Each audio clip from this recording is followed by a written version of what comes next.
My Lords, His Majesty's gracious speech was watched by millions of people at home and abroad with interest.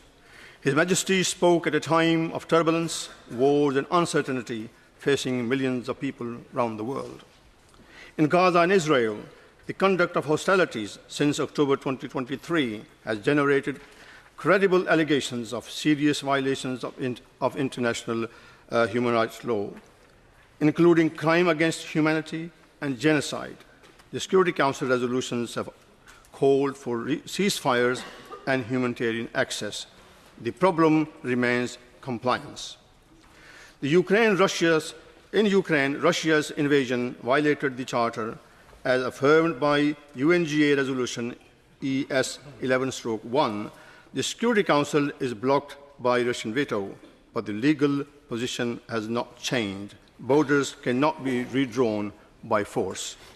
In Sudan, the war between SAF and RSF has produced famine, mass displacement, and documented atrocities against civilians.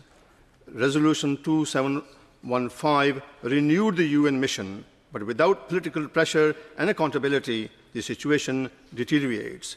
Resolutions without enforcement become empty gestures. In recent months, the US and Israel have waged war on Iran without any reference to international law.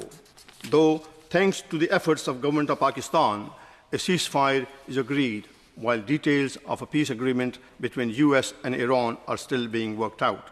The United Nations have proved to be irrelevant once again. My Lords, this brings me to another international dispute that is almost forgotten by the international community. That is the Kashmir issue that has been on the Security Council's agenda since 1948. Resolutions 47, 51, and 80 called for a free and impartial plebiscite under UN supervision once hostilities ceased. That plebiscite has never taken place.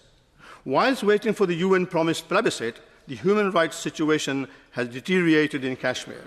Over the years, international human rights organizations, including Amnesty International, Human Rights Watch, the UN Commission for Human Rights, and others, have reported Indian Army operating in complete impunity under the Armed Forces Special Power Act, and is alleged to be involved in excessive use of force, arbitrary detentions, torture, murder, mass graves, and rape. While journalists, political leaders, human rights defenders, and activists are detained and held under preventative laws such as the Public Safety Act for months and years, often without charge or trial. This situation should not be allowed to continue. The international community, including Britain, must do everything they can to bring an end to these human rights abuses and hold those responsible to account. India and Pakistan have fought 3 full-scale wars and many border clashes over Kashmir, and Kashmir remains one of the most militarized zones in the world. In May 2025, we saw another dangerous escalation with the cross-border strikes and civilian casualties.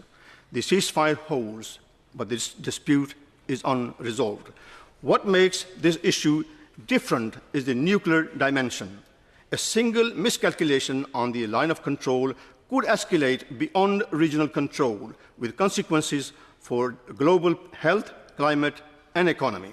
My Lords, I have mentioned earlier in my speech 4 other areas of conflict, but let me tell you that the consequences of a war between 2 nuclear countries, India and Pakistan, can be far worse than these conflicts. In conclusion, my Lords, we can either invest in diplomacy now or wait for the next crisis to invest in damage control. I believe Britain, with its historic relationship with both India and Pakistan as the head of the Commonwealth and a permanent member of the UN Security Council, is best placed to use its unique position to bring these 2 friendly countries back to dialogue, to help finding a peaceful solution to the long-standing issue of Kashmir, according to the will of the Kashmiri people, and bring peace, stability, and prosperity to 1.7 billion people of the Indian subcontinent. Very good.